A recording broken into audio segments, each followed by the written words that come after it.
Welcome into the Hot Read Podcast live for Wednesday, September the 18th. I am your host, JT Ruhnke, writer and beat reporter for Broadway Sports Media. You can follow me at JT_Ruhnke. Once again, joined by my lovely co-host here, Stoney, Keeley, editor-in-chief of Sobros Network, 1/3 of the Football and Other F-Word show, and writer over at I guess I could say my writing partner now over at writing colleague over at Stacking the Inbox, Stoney. How are you doing today? I'm doing great, JT. I am fired up to talk about this game.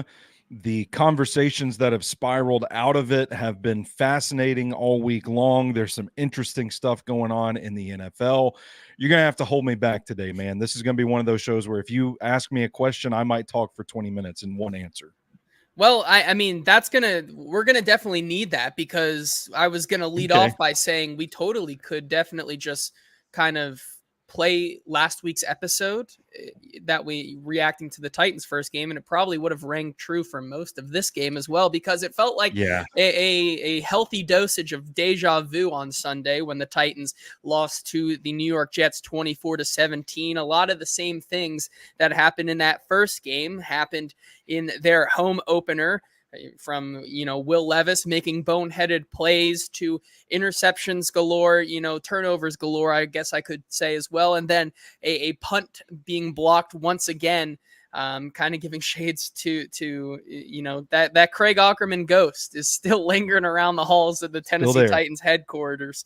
So maybe they need to call the Ghostbusters in or something for that. But still, it kind of felt like it was a frustrating game from head to toe. And you could tell when we talked to Brian Callahan after the game and Will Levis and all the players in the locker room after that game, it was frustrating. You could feel it in the room. And that's something that the Titans are going to have to shake off from this game if they look to, finally get in the win column when they play the Green Bay Packers this week. We did talk a lot about, if the Titans were to start 0-2 last Friday, what that would entail for them and why it probably is not the end of the world for this team. And we gave some really good answers. And now, we are here in that 0-2 world. And that's something we are now in kind of seeing play out before us.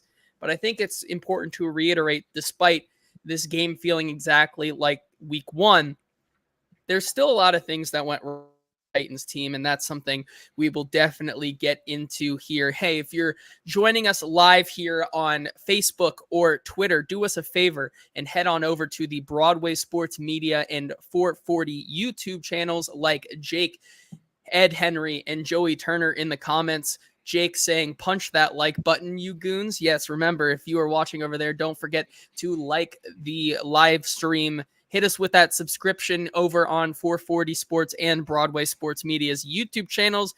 And hey, if you want to get in on this conversation and you think somebody else might want to get in on the Will Levis-sode, as we might call it later on, and the conversation on Will Levis, share it with a friend. Share it with a Titans fan who you think would enjoy this conversation. Ed also in the comments here saying, Stoney, I melted that Yankee candle down to a liquid and drank it. Still not helping. Maybe we're going to have to change up the scent here. Joey in the comments here saying same old couple dumb plays on offense, terrible special teams, great defense, all together coming up short. Hashtag the Titans way. This game was very interesting in the fact that it kind of went along the lines of something we're seeing across the NFL right now. And that is that offensive production feels like it's at an all-time low, and that's because it is. If you look at the passing touchdowns thrown through 2 weeks of the NFL over the past 10 years, you would notice that this year in 2024, it is the least amount of passing touchdowns thrown to start a season in the last 10 years, with 69, a very nice number to round out that Monday night slate there. They had 66 going into the Monday night game, 3 passing touchdowns in that one to get us to 69. If you look back in the last 5 years or so, in 2023, it was 86, 2022. 105, 2021 and 2020, 110. So we've seen this kind of gradual decline in passing touchdowns and offensive efficiency in general. And that's no exception in this game week when you saw whether it be Will Levis or Aaron Rodgers kind of get off to a slow start in that first half, especially.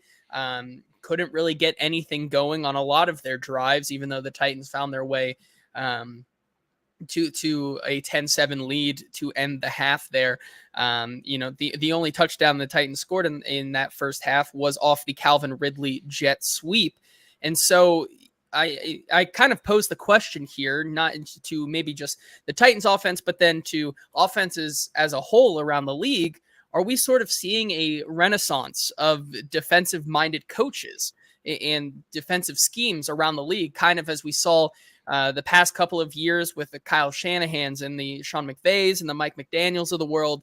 Are we seeing that the opposite side of that, seeing these bright young defensive minds, kind of like the Titans defensive coordinator Denard Wilson, start to pop up, which means we're getting this less efficiency on the offensive side of the ball? Yeah, I think there are a few things at play here, JT. I think to your point, I think there are some bright young defensive minds. The Titans played one of them. I know Robert Saleh is not the most popular guy in New York right now, but he's still a really good defensive-minded coach. You look at Mike McDonald in Seattle. You look at DeMeco Ryans down in Houston. I think you are seeing there's an ebb and flow throughout NFL history where it swings, the pendulum swings offense to defense. And I think what you're seeing right now in the NFL is the pendulum swinging back towards the defensive guys. There's been a couple of developments in recent seasons that I think have attributed to that, because you did see these fireworks show offenses where quarterbacks are slinging the ball, tons of points. Remember that Chiefs-Rams game from a few years ago that's like 54-50 or something like that? Nonstop offense. And the defenses are going to adjust to trends like that.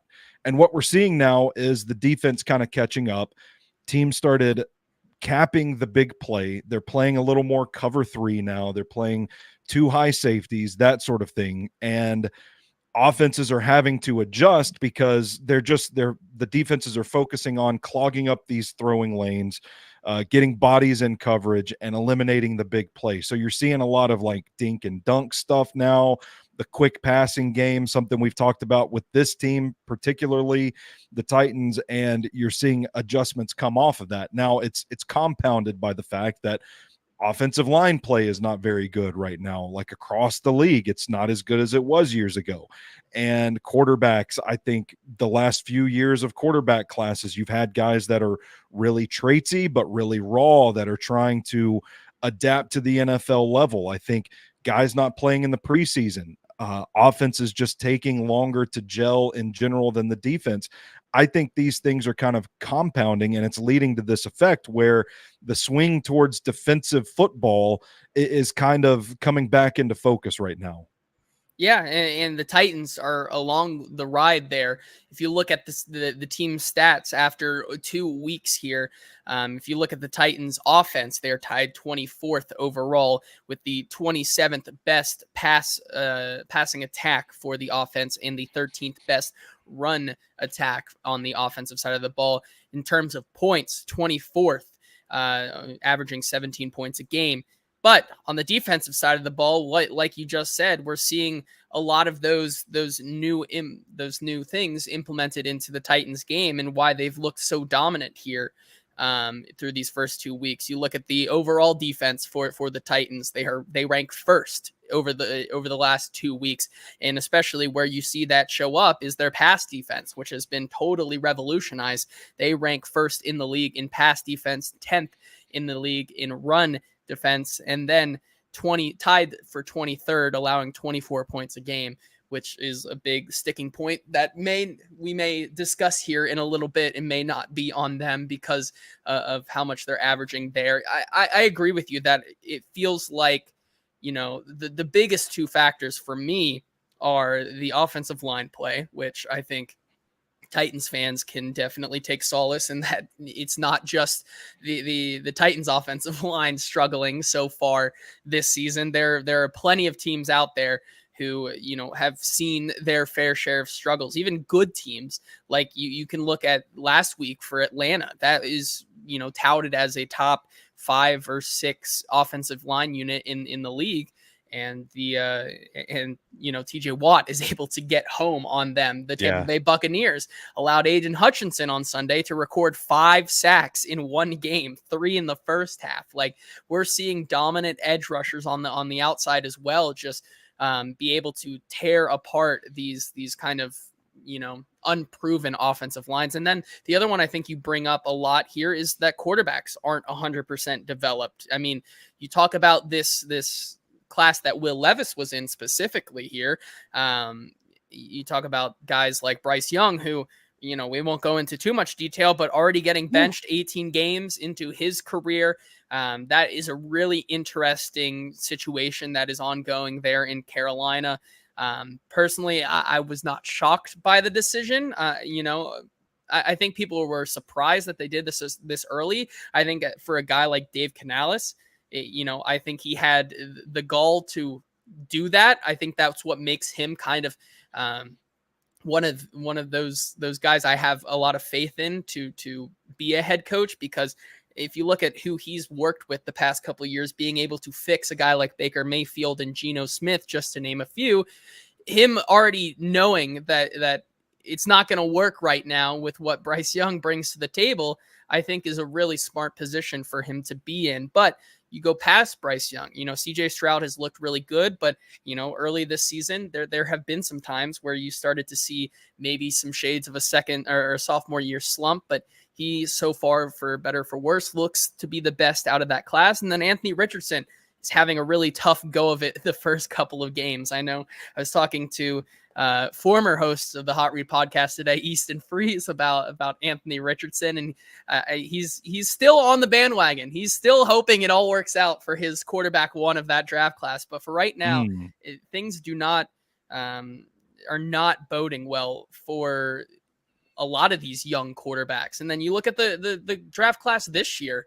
Caleb Williams has not thrown his first passing touchdown in the league. Jaden Daniels hasn't either. Drake May not even starting right now. JJ McCarthy hurt. Michael Penix hurt. Bo Nix, you know, for as much hype as he's gotten in the preseason, has not looked good whatsoever. And so you have a healthy dosage of just inexperienced quarterbacks in the league right now. And I think that's, you know, why we're seeing so much of the defensive side of the ball being dominant so far.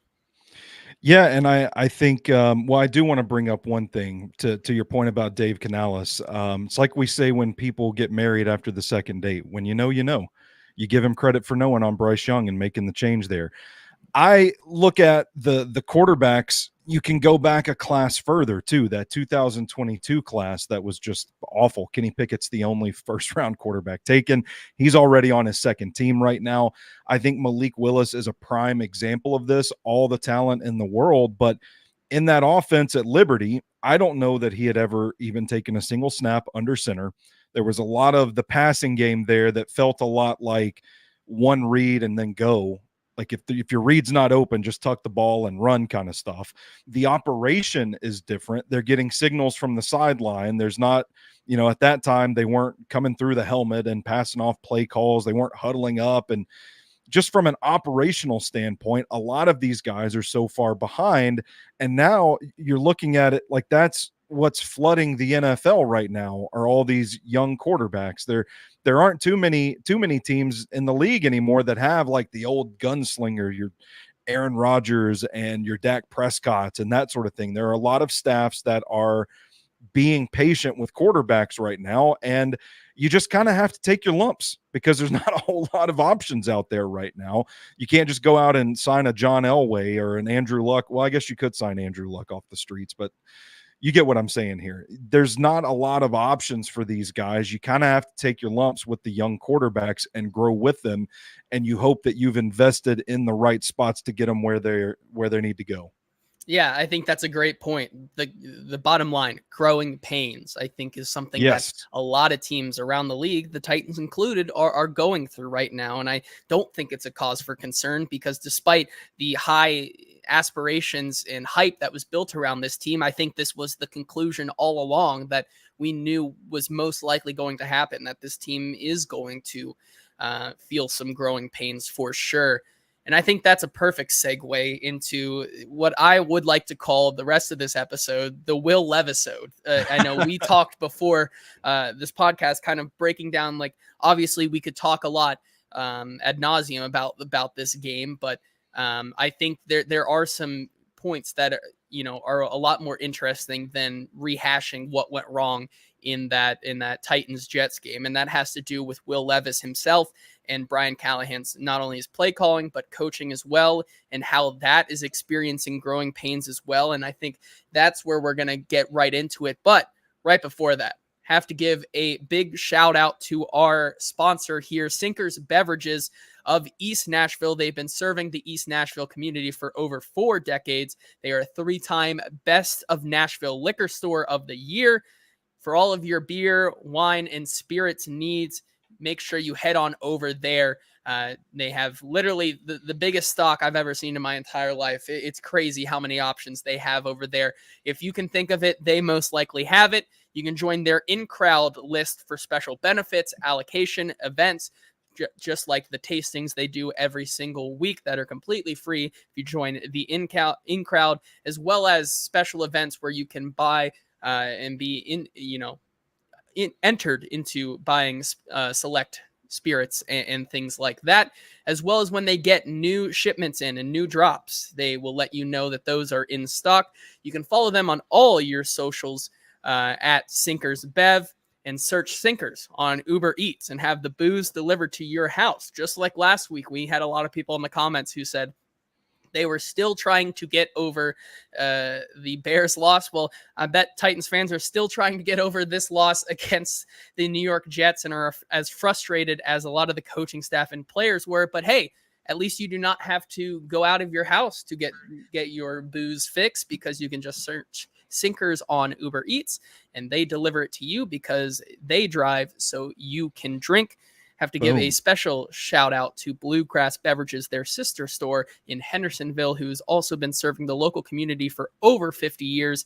Shop local, help out the local businesses, supporting other local businesses, and get your butts out there. So with that out of the way, Jake saying, if this team loses to Malik Willis, I will buy out Sinkers. Hey, maybe we'll have to do a special. Maybe we'll have to do the lose to Malik Willis special. Everything must go. But I'll be butt chugging everything in that store. I mean, that's how fair. down bad I'll be. Yeah.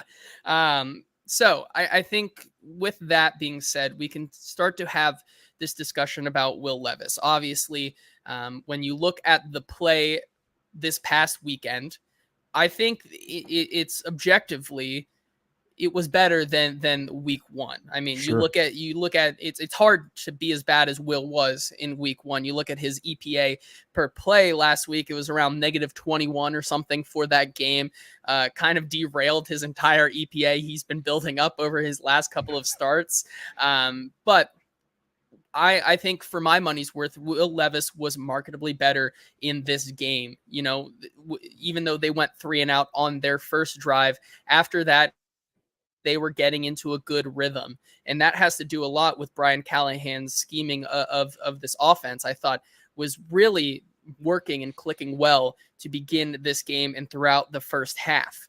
Obviously, you get some of those boneheaded plays, just like the week one. You get the Treylon Burks interception there as well, along with some other, questionable plays there. But I think when you look at it from a whole, it was a better performance and a more, encouraging performance for Will Levis. Stoney, your thoughts on how the Titans quarterback 1 played on Sunday? Yeah, the way I wrote it down was disaster week 1, solid week 2. Now, in the moment, I was in the stadium and watching it live, like, you can't see all the nuance that you can actually see on the tape. And right, our section was pretty pissed. We were ready to run Will Levis out of town after the game, but having rewatched it, I kind of calmed down a little bit and started to see how he got into a groove a little bit. I think Brian Callahan screaming, "What the bleep are you doing?" I'm not going to waste my one FCC violation in the episode on that. I think it jarred him, and I think he played a little bit better after that, which I think is a testament to Will's competitive spirit, coachability, that sort of thing. But going back and watching it, I really saw how he cleaned up a lot of the stuff that we complained about in week one. That's not to say that he was perfect or even good in week two, but I think it's encouraging to see the progress from what I labeled disaster to solid. There was not a lot of like drifting in the pocket, a lot of the footwork issues that we saw in week one. I think he pretty well cleaned those up. He had the bad decision, but his ball placement was terrible in week one. He was either way out in front of wide receivers, he was throwing behind them. I thought he improved on that outside of a couple of balls to Tyler Boyd that were behind him. One he threw directly off the back of the defender, just bounced, ricocheted right off the guy. And then there was an overthrow deep to Calvin Ridley. But other than that, I felt like his timing, which is something we were critical of last week, was a lot better. I felt like his chemistry with Calvin Ridley was starting to heat up a little bit, connected on a few shots. Even the drop was a pretty good throw from Will Levis.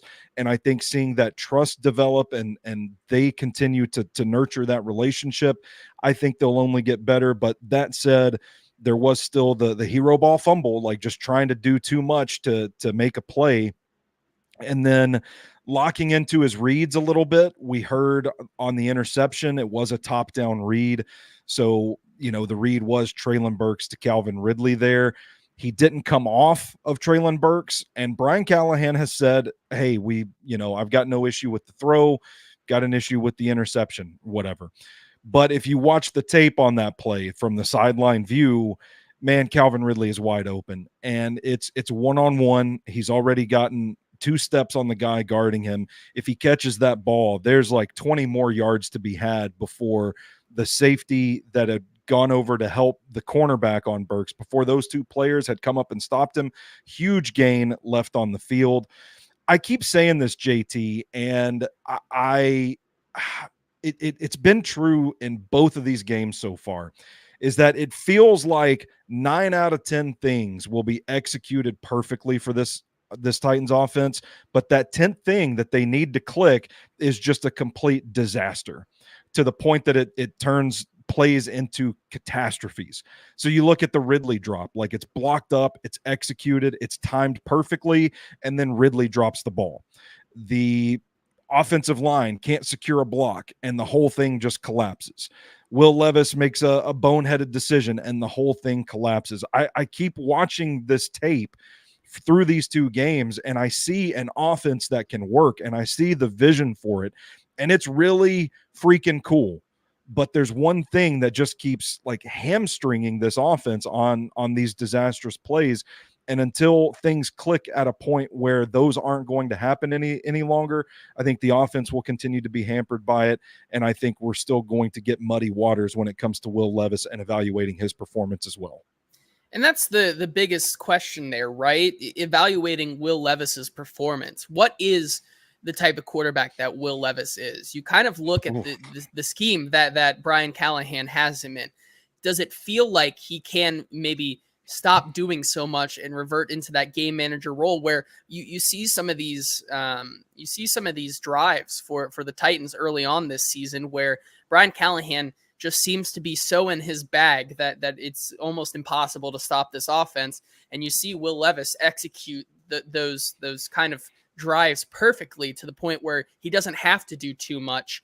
And you see him, you see a lot of the benefits of that, where they're scoring a lot of the time. Could Will Levis be something more than that? Not just that, kind of have that, but then also have the bigger hero ball moments like you had with the 2 throws to Calvin Ridley, one dropped, one for a touchdown, the throw down the field to Treylon Burks in that game. Can you still have those, the ones where he is, going through all his reads, but then also being able to escape the pocket like he did and go for a long run with about 3 minutes left in the game to get them into good field position. Is that something he can be, or is he just simply neither of them? Is this more just a testament to Brian Callahan's scheme, and more just Will Levis, clearly struggling with how he, is operating in this offense? And I think that to get to it, obviously we can talk about his decision making, but I think it's more interesting when you look at Brian Callahan's scheme so far through 2 games. And I think this is something that we are both pretty surprised by. I saw this stat earlier today about the teams in week 2 who played with 3 or more wide receivers on the field, and the Tennessee Titans ranked 6th out of every team in the NFL with 81.7% of their plays with 3 or more wide receivers on the field.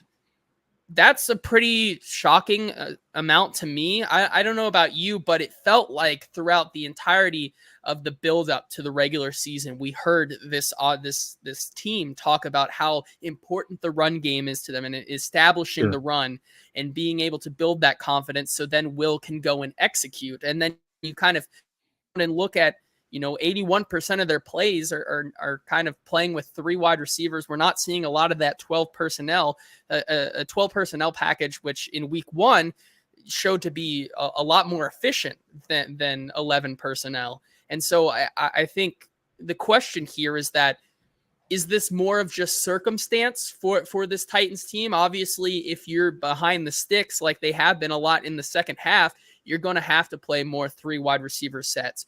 Or is this something that Brian Callahan is shifting to, and it's something that they're adjusting on the fly here to make Will Levis work a lot better in the system? Yeah, so I think there are a couple of things at play here. For one, my argument throughout the summer for more 12 personnel was based on roster construction, how this offense was set up from a personnel standpoint. I said, they should be they're built well to run 12 personnel. Therefore, the coaches are smart. They'll see it. They'll run more of it. With that in mind, yes, I am surprised that they haven't run more of it because it has been successful. To your point, there have been a lot of second and long situations, and I think running the ball on second and long is kind of universally generally accepted as a really bad decision. You don't do it. Just don't do it. Set yourself up for shorter distances to go, move the chains, that sort of deal. But when you get that far behind the sticks, there's almost no point to running the ball that early. So I think that is certainly part of it. I also think there's an interesting wrinkle to this that is Bill Callahan's run scheme. It's kind of difficult for me to track, to be honest. Just in a moment of transparency, there's stuff happening, people moving around, that I have to stop the tape. And I'm like, okay, charting this out, like, okay, this person went here, he went there. And all of a sudden, like, they may have 3 wide receivers on the field, but they've got Nick Westbrook-Akine pulling like a guard, and they're running counter and moving him across the formation to kick out an end man or to get in the hole and blow the block out. So I think there is part of it too, that it's like, yeah, technically it's not 12 personnel, but if they're using Nick Westbrook-Akine as a blocker, or Treylon Burks, if you watch the Calvin Ridley touchdown run, Treylon Burks made that whole thing possible. He sealed the block that set up the foot race between Ridley and Sauce Gardner that Ridley ultimately won. So no, it's not technically 12 personnel because there aren't 2 tight ends on the field per se, but if they're using one of those wide receivers as a tight end, I think it's comparable. So the raw numbers might not look that good, and I haven't even gotten into my Daniel Brunskill rabbit hole, the 5 snaps that he played. But the personnel groupings, I think they're kind of doing the same thing that they would out of 12 personnel. That's just not technically a tight end out there, if that makes sense. So I'd like to see them do more of it because it is efficient and they are generating explosive runs out of it. I'm kind of surprised that adjustment wasn't made from week 1 to week 2. I think I agree with you on a lot of it, and we'll get to the Daniel Brunskill tight end moments in here in a second, because I too found myself sitting next to Braden Gall at this game, and every time they said number 60 is eligible, I was the only one in the room that seemingly noticed, and I just had to proclaim to the entire press box that it was indeed certified Daniel Brunskill tight end moment. Whether that's a good thing or a bad thing, we'll talk about here in a second. But I want to talk about, and we'll get into Will Levis and how much of the blame for these 2 weeks is directly on him, and get into that conversation a little bit later. But from a confidence standpoint, for a guy who seemingly has kind of, had up and downs, but when the downs happen, it's kind of soul crushing for a fan's perspective and from a team perspective as well. I just, I like to see them continue to try to build up that confidence for Will Levis, like we saw in this game where Will makes that boneheaded play trying to get the ball to Tyjae Spears, and they turn it over in almost pretty much the same fashion as Will did in week 1. They come back and they give Will the opportunity on the very next offensive play that they run to give Treylon Burks a shot and throw it down the field. And then that's intercepted. And then after that, it really felt like, they weren't even playing a lot of the run game after that interception, but it almost felt like Brian Callahan was playing with training wheels on that we didn't see earlier in the game. And so I'm wondering about how much that affects Will when one play happens, how much of that shift happens as well in the game with the play, because you kind of look at both of these halves and you see this one really, really impressive drive that they put together once they start clicking. Yeah. And then everything falls off the rails and it's almost like they're too scared to continue to do that again. And so from a confidence standpoint, I feel like as much as they're running these 3 wide receiver sets, it feels like there needs to be some more variety here to get Will Levis more comfortable, because we've seen that this team with Tony Pollard and Tyjae Spears can be a really good running team. And if they're able to establish that run more, I think we're going to see a more comfortable Will Levis. I agree. And I think part of it, my curiosity from a philosophical standpoint, is Brian Callahan looking at this, just saying, you know what, we're going to take our lumps. We're going to call it safe. We're going to try and get him into a rhythm. We're going to try and build his confidence with easy throws. Maybe we can run the ball effectively and we can build off of that. And then we can take our deep shots to Calvin Ridley. You look at how they're utilizing the offensive line. I didn't feel like there was a whole lot of tight end running back help. They put their 5 guys out there and they blocked. And so we know the offensive line hasn't been very good either. And so part of me wonders, are they just looking at this and saying, let's take our lumps, let's call the plays, run the offense the way that it's supposed to be run, and we're just going to be willing to put up with the lows as an attempt to get to the highs. Like if we can just weather this storm, we will be better for it on the other side. Things will click and things will get better. Because I think you're right to question, what is the philosophy here with Will Levis from the play calling standpoint, from the offensive coordinator standpoint, head coach standpoint. How are we treating this guy? Do we need the training wheels? When is the moment going to happen when you take them off? Yeah, I think that's, especially with a lot of the different ways they used a lot of their playmakers. You saw in the second half, they ran out of a lot of empty sets in that second half, where you saw Will start to panic because, like you said, the offense, not exactly because Will was just not seeing it right. It's because the offensive line in that second half did not look very well. And Will almost had less than 2 seconds to get the ball out. And against this good Jets pass defense, it just really didn't feel like it was going to happen. But I think that brings up an interesting point here with, how the Titans results compared to the league through these first 2 weeks on these dropbacks. And I found this, these stats from PFF earlier today about the Titans through week 1 and 2 on all of their dropbacks. This is how the plays have resulted. 57% of all dropbacks have resulted in targets.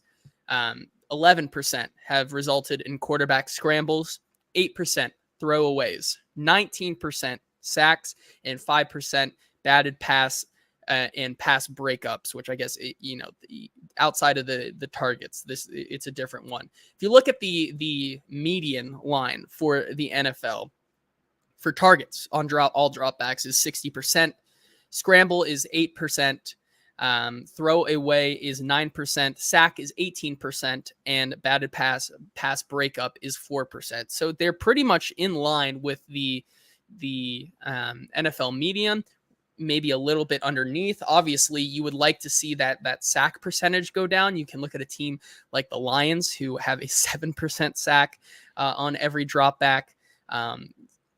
With that, you like to see that they're getting those targets out, even though with this offensive line, it hasn't been the greatest. I think the biggest one, though, with that is the scramble. I think is something that is interesting to see. 11% scramble.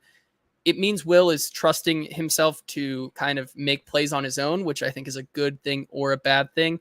But when you look at this Brian Callahan offense and what they're trying to run, it really feels like the way that Brian Callahan sometimes schemes up this offense, it feels like the offensive line specifically is getting in the way of them trying to execute here. When you look at the 11% scramble and the 19% sack, and I think that's all part of those growing pains that we talked about earlier with this team. As Chef Rayan in the comments here says, the Bengals were never a fast starting team. And it feels much like that with this team. You see the flashes that come with the big time playmakers that they have, but you're still just seeing not everything click. And I think for Will Levis, who is trying to bounce back, the continuation of them not clicking in the first 2 weeks is only a hindrance to him. Yeah, and it really feels like they're just tweeting through it in real life with the offensive line. They're just, no matter what, always tweet through it. They're going through it with this offensive line. Peter Skoronski has talked about it a little bit, saying that, Bill Callahan's scheme is quite difficult to learn. I described it a little bit ago as having difficulty tracking this. Like there's a lot of moving parts, and things have to be blocked up perfectly for explosive runs to be generated out of it. So I think there are some growing pains. I think JC Latham got a lot better at left tackle. I think they're just going to be willing to play this thing out and let it sort itself out and let these guys get acclimated to the new scheme. And until that gets better, I do think it is going to be a component in the Will Levis conversation. It's going to be a piece of the pie is adjusting his evaluation for the offensive line play until it gets to an acceptable spot. Yeah, I agree there. Let's, take a little bit of a sidebar here to talk about the Daniel Brunskill, because obviously you have some thoughts here with how they used him. Obviously, something we did not really see in the first matchup was this kind of usage of him there. Your thoughts on Daniel Brunskill, who when he was out there, it felt like I really couldn't tell if it was a good thing or a bad thing, because every time they kind of put him out there, it felt like you really didn't know what the reason was, considering the tight ends that they do have on their team. What was your evaluation of Daniel Brunskill getting in the mix there as well, and something genuinely, new into this offense? So just what everybody wanted. The streets were calling for it Monday morning. They needed a Daniel Brunskill breakdown. So I wrote one. It's on stackingtheinbox.com. I did a 10-minute video breaking down 2 plays with Daniel Brunskill. Really, tip of the cap to, I assume it's Bill Callahan. He is technically the run game coordinator for the Titans. I assume it's him kind of drawing up these plays, but I'm tip of the cap to Brian for calling them too. Creative personnel groupings. It's a theme that we've seen across this offense through 2 games altogether under Brian Callahan. And really the Titans as a whole, the philosophy seems to be, if you're suiting up on Sunday, you better be ready to play, right? We've seen Jalen Harrell contribute. We've seen Jarvis Brownlee Jr. contribute. If you're suited up on game day, you better be ready to play. And the same goes for Daniel Brunskill. I think it's a really creative way to leverage his athleticism. We talked about him throughout the summer as like maybe not being the big body type that Bill Callahan wants in his offensive lineman. He was relegated to backup center, wasn't even in the guard or tackle conversation on the right side of the line. It kind of felt like things were over for him, but this is a really creative wrinkle that they've added to the run game where they line him up outside of the tight end. So there is a Nick Vannett in between Nicholas Petit-Frere and Daniel Brunskill. So he's off the line. He's outside of the tight end.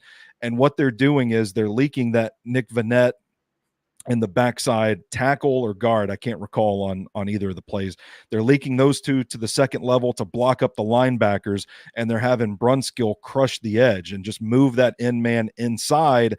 And they're setting up, moving a guard and a center out into space as lead blockers in front of the running back. And there was a play that led to a big Tony Pollard run, the run that he had the horse collar tackle on, if I'm not mistaken, where Cushenberry and Skoronski got out in space, and the two guys that met them there were safeties.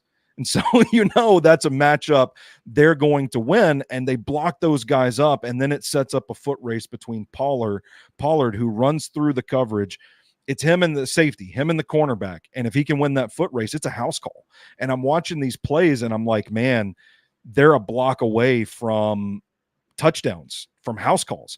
This is how they generate explosive runs. It's not necessarily just line up and pound the ball down the field, block the guy in front of you. They're really getting creative with their personnel groupings, adding Daniel Brunskill to the fold and using his athleticism to block those guys in.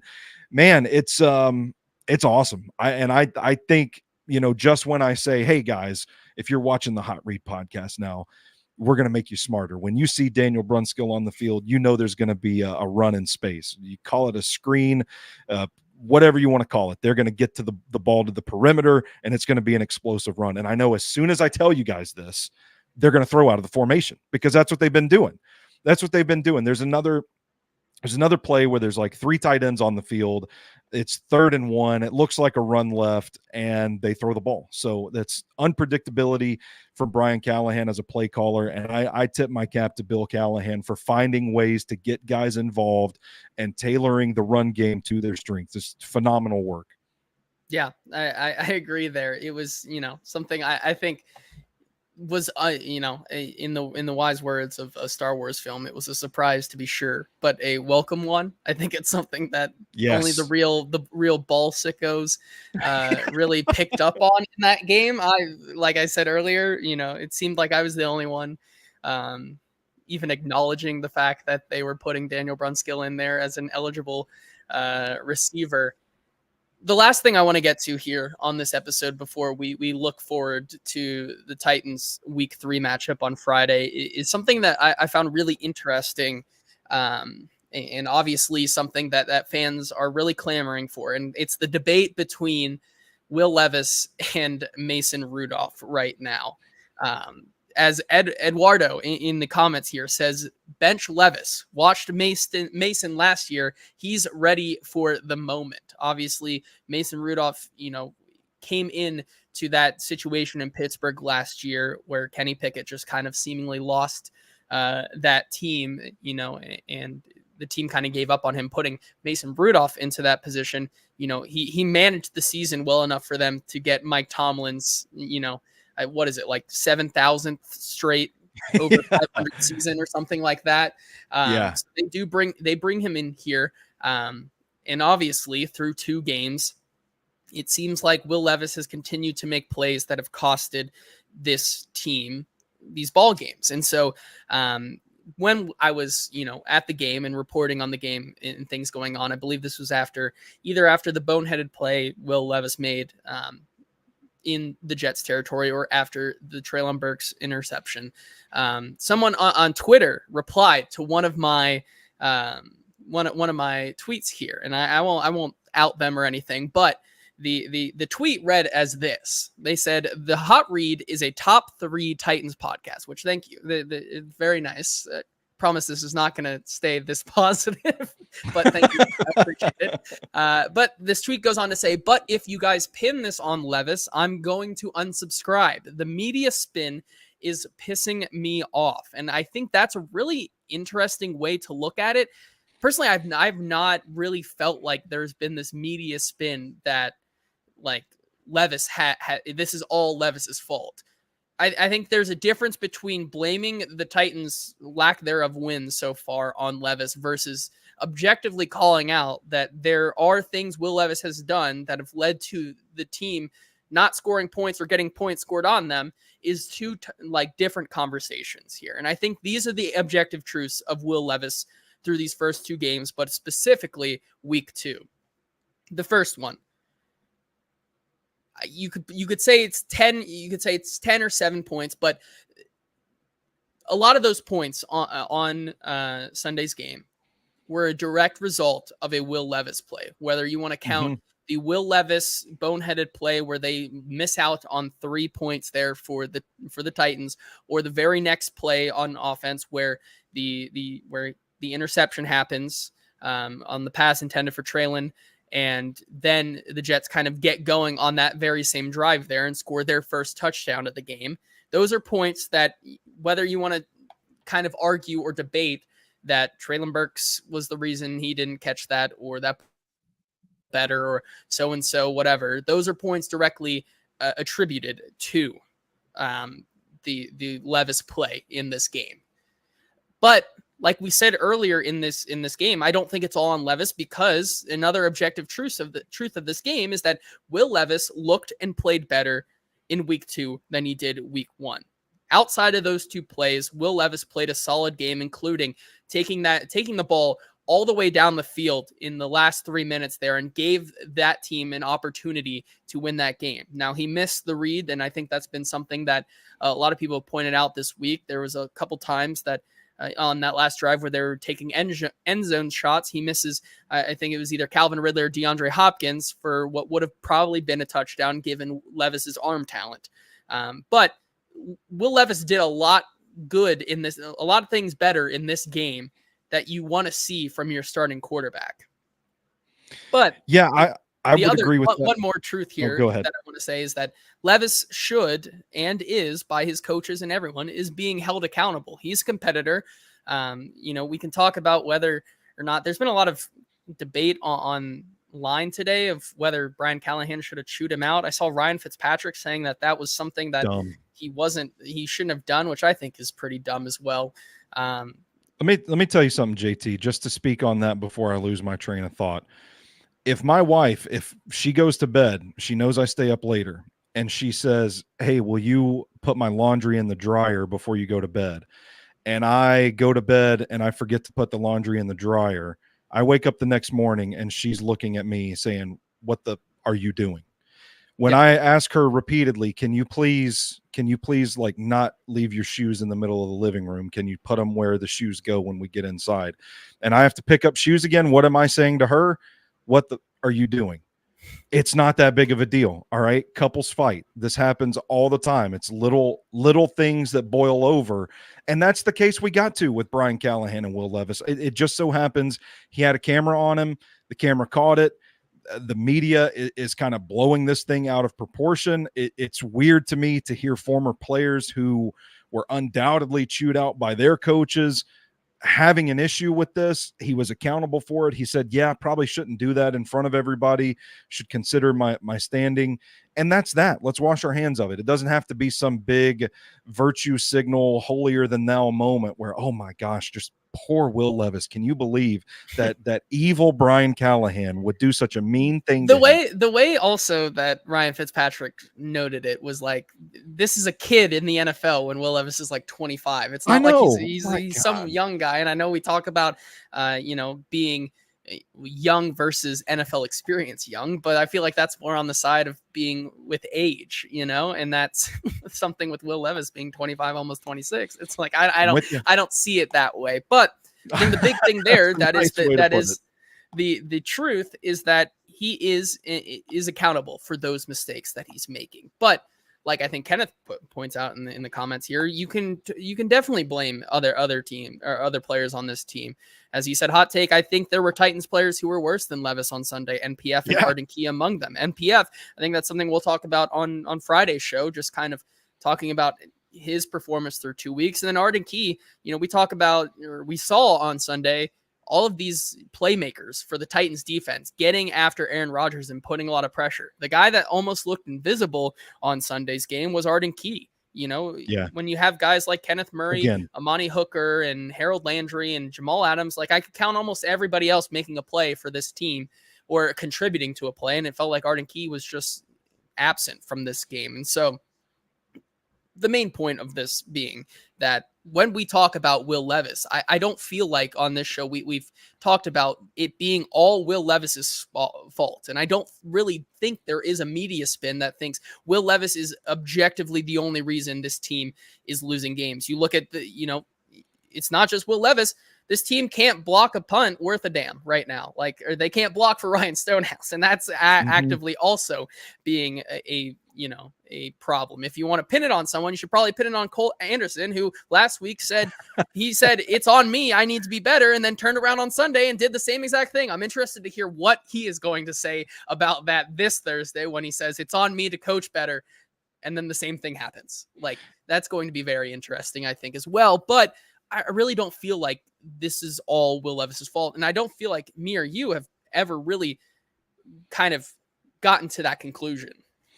Yeah, I don't know. I mean, it's pretty simple for me. I think, man, there's no spin going on here. It's the tape is the tape. And I know you and I both watch these games. We watch the tape, we come to the show, and we share what we think. And so, for me, it's not about spinning things in a certain way to drive engagement or clicks. I'm being honest. I'm telling you guys what I'm seeing here. And I don't know about you, JT. I've been doing this for a long time. I've been doing this for 11 years myself. And I don't think I've ever been accused of clickbait, rage baiting, that sort of thing. It's been part of my mantra and my core as a writer is I don't fall for that stuff. I just want to tell you, I want to pass along what I'm learning about the game, and I want to share what I see on the tape with you guys. So that is the part to me that's just kind of this kind of makes me feel a little gross. But to your point, I do think that we've done a pretty fair job of explaining the context that Will Levis has been bad, but at the same time, it hasn't all been on him as well. You mentioned special teams. I'm waiting. Who's going to be the next in Titans blocked punt roulette? Week 3, we got the Mike Brown giving up a blocked punt. Hey, as I said during that game, this is a direct result of the Titans cutting special teams demon Hassan Haskins. If the special teams demon was on this team, I don't think we'd be sitting here with 2 blocked punts. But my point is that it's pretty silly to blame an entire game on one player where there are 22 players on any given play. Yeah, and I mean, I might do it when I'm 5 beers deep in the stands and I can't see the all 22, and to me it looks like DeAndre Hopkins is down the field going for the ball, and I'm thinking, oh damn, Will Levis, and then I get home and realize, oh, that was Traylon Burks, and also the right side of the offensive line couldn't block at all. My bad. I need to calm down. In the moment, those things might come out of my mouth when I've had a few, but when we come to this show, we try to put that to the side. We're sober. We're talking ball, man. That's all it is to it. Yeah, I agree. And I think the final point that I want to make on Will Levis is kind of going back to that point here between should Will Levis be on this proverbial leash, or so to say, in terms of kind of pulling him from the QB1 position to elevate Mason Rudolph. And I think the basic answer for me, I don't know if you have a different answer, and I think Ed here in the comments says, after watching film, if Levis improves at the same rate this week as he did last week, are we actually talking about him having a good solid game? I think so. And to that point, I don't think that Will Levis should have a leash at all. I think he should play the whole season, good or bad. If we see the same Will Levis here, I think you continue to play him, because the whole objective of this season, even though they've kind of put together a semi-frisky competitive roster, is finding out what you have at the quarterback position. And if you don't, I saw a lot of people online today saying that Will Levis has until the bye week to turn this around, which I think is one of the most foolish things I've heard from people's mouths today. Your whole point is that you're supposed to find out if this guy is the quarterback of your team. And over the next 4 games with this brand new, even though you saw games last year, it's almost like the entire team around him has been shifted dramatically. It's almost like it's a clean slate. If you're looking to pull a guy after 4 games, I don't know. Maybe just like Dave Canales, Brian Callahan knows when he knows. But Well, I yeah. don't think that's the case here. I think there's a lot more good that Will Levis has showed on tape that makes me think this team is going to continue to stick with him and stick by him this season to see if he is the guy or not, than playing this little game of cat and mouse where he may start a week, Mason Rudolph starts a week, or Mason Rudolph starts 7 games and then Will Levis comes back in. Because I think at the end of the day, it is trying to find out if Will Levis is this team's future or not. Yeah, I completely agree with you, JT. I think in Mason Rudolph's case, I think he's perfectly cast as a backup. You look at the arm talent, it doesn't compare to what Will Levis can do. You look at the game management.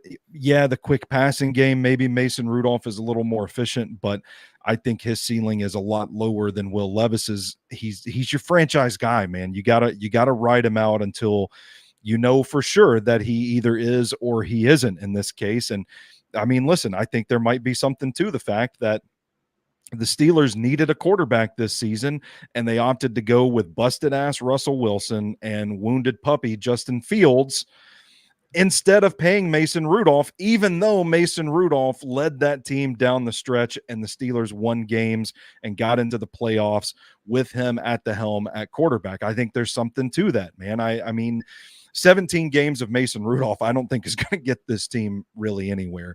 If you're going to go down, you're going to go down swinging, hit dingers, or go home and play with your pecker. That's what I say. Will Levis is the guy. If Mason Rudolph plays this season, I think it's going to be a very bad thing, because it means they have figured out Will Levis is definitely not their guy, and now they're going to be in quarterback purgatory again, or it means Will Levis is hurt. And that is not going to be good, because then you don't get to complete the evaluation, and we're having this same conversation heading into 2025.